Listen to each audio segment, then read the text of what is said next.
Welcome to a Joycast from Joy 94.9. Visit joy.org.au to find out more about our Joycasts.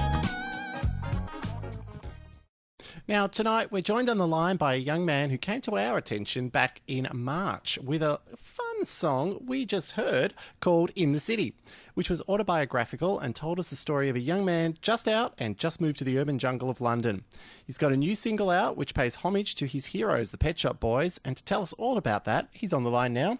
Alexander Price, welcome to the CNC Drive Factory and Joy 94.9. Hi, how are you? Good. We're all very, very well. Thanks, Alexander. Thank you very much for joining us, and thank you for actually getting up early. Well, it's not so early, but yeah, we have a time difference, so. We certainly do. So are you actually in London as we speak?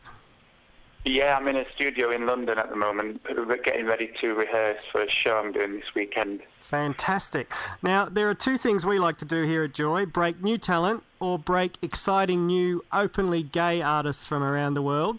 And from the moment we heard about you, there were no pretensions about who or what you are. Was that something you intended to happen all along? In terms of being openly gay, I think I've always been very honest, and I just thought, the way I want to be as an artist, whether I'm writing songs or on stage, I don't really want to hide anything. If I feel like I want to write a song that's, quite sexual or quite romantic, then I'm not going to disguise who or what it's about. Certainly not all of my acts and all of my material is around that theme, but if it is, then I will just go for it and do it. I think it's more to do with honesty, yeah, absolutely. Fantastic. You're listening to a Joycast from GLB, TIQ community radio station Joy 94.9.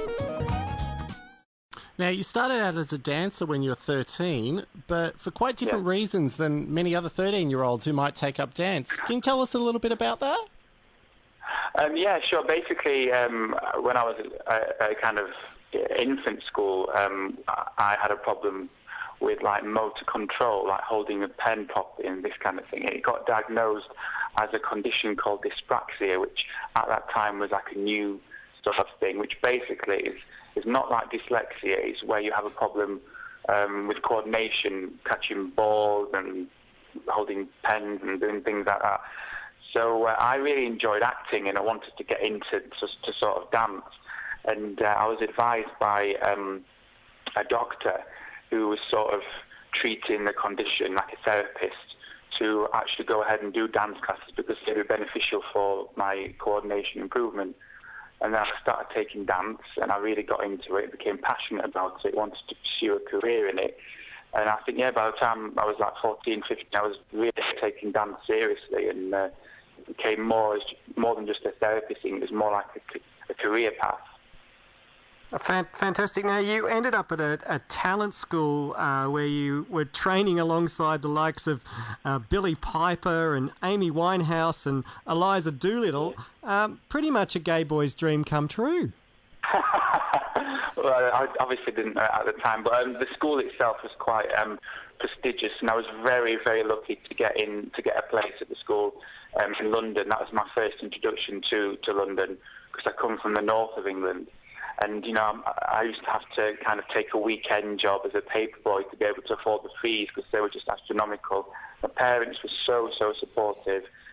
Prior to me going to the school, it was the school where Emma Bunton from the Spice Girls used to go, and some of the All Saints as well. So it already had a reputation for sort of breaking talent. So, yeah, I was just very, very lucky and, really very fortunate to have parents that believed in me. Yeah, and, talking of dreams or maybe fantasies, you're also a go-go dancer for a little while. Yeah. Yeah, you actually needed that to pay the bills or just for the fun? I needed to kind of pay the bills. And as I said, I'm a performer, an actor and a dancer. And a couple of years ago, going to auditions and stuff, I needed sort of a job that was quite flexible and I guess a bit of fun as well. And I had a friend who is an actor and used to go dance in Soho in London, and he just sort of got me involved in that. But it was cool. It was a lot of fun, actually. Excellent. Now, so when did the transition to singer and songwriter come about? Around about that time, actually, because I was sort of going out a lot and meeting people on the club scene, not just dancing, but frequenting certain clubs that I actually liked as well. And they were kind of like the sort of edgy clubs that would play sort of dance music and have sort of a fashionable approach that was a little bit, cutting edge and forward thinking. And I just sort of was hanging out there. I met my first producer on the club scene in London. I met designers.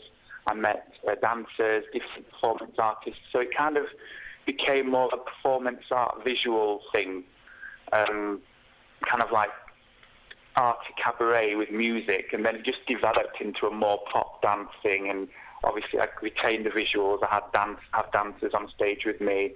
I design and make the clothes for the stage shows. So it's, we're always going to come from a very visual perspective. So it's all about a full performance. You actually do what I guess you would describe as a live performance extravaganza. I would like to think so. Yes, absolutely. And which you've obviously helped design and create the whole theme for. Yeah, absolutely. And that's something I always want to be in control of, like not just writing and producing the music, which I really enjoy, but putting the whole thing together, choreographing, designing. It's really the main reason why I'm doing this. Now, we get to your first single then, since being signed to Intense Presence Records. Once again, bit of a gay boy fantasy, especially around here at Joy, to be able to cover a Pet Shop Boys standard. Yeah, it's quite scary actually, because obviously the Pet Shop Boys are just like, you don't really touch them. They're like God of the music industry. But I mean, we were absolutely inspired by the Pet Shop Boys with my own music, and the idea to do Rent came because we were considering sampling the bass line from the original Rent for my own songs. In the end, the producer I was working with on that one just said, why don't we just try and do a cover and see what happens? And I think it turned out quite well. The responses have been so far really positive. The feedback's been amazing. So yeah, we've been quite lucky. So the Pet Shop Boys version was quite dark and moody, or that's the way it seemed when it first came out 25 years ago. But your version really takes the darkness of the song to a new level, I think. Was that always the intention? No, to be honest, we didn't have a preconceived idea of what it was even going to sound like. The original bass line in the song, I don't even think we've placed too much emphasis on in this cover, so we went to the complete opposite of what we originally intended. We had some sort of reference points musically. We were listening to lots of gay disco records from like the New York club scene in the late 70s and early 80s. One song by like this obscure dance group called, I think it was Man to Man or Male to Male. They had a few songs that you can probably hear on YouTube, like Male Stripper, and one song called Unisex Haircut, which we sort of got inspiration from for like the beats and the cowbells. And then we were listening to artists like Goldfrapp and Roisin Murphy. Roisin Murphy's last album was quite inspirational for us. So yeah, it wasn't like a kind of, a calculated idea, or let's make a even darker record, or let's make it lighter. We just sort of threw everything into the mix and used the Pet Shop Boys as a sort of benchmark and as a basis, and we just sort of went from there. So you didn't consider going a fluffy version like the West End Girls did? I haven't actually heard any of the covers. I've heard E17. I don't know if you had those boys in Australia, but they did a cover, didn't they, in the 90s? But I haven't really heard any of the covers of the Pet Shop Boys, so it was quite... apart from Liza Minnelli, of course. Of course. Now, you've had a couple of singles out. This is the first single with Intense Presence Records. Plans for an album at this stage? At the moment, I think I have enough material, certainly, but at the moment it's literally me going out there and doing it the old-fashioned way, which is gigging and touring and playing live road testing material, developing my show, and of course promoting myself. I want to take things as far as I possibly can. So, of course, there's going to be an album at some stage. That's an absolute definite. But at the moment, it's literally just about touring and promoting and, telling the world I exist. Well, Alexander, thank you for joining us today. Your single Rent and In the City are both available on iTunes worldwide, so everybody can get a copy if they want it. Yes, look, absolutely. Thank you very, very much for joining us tonight on the CNC Drive Factory and Joy 94.9. Thank you very much for having me. Thank you.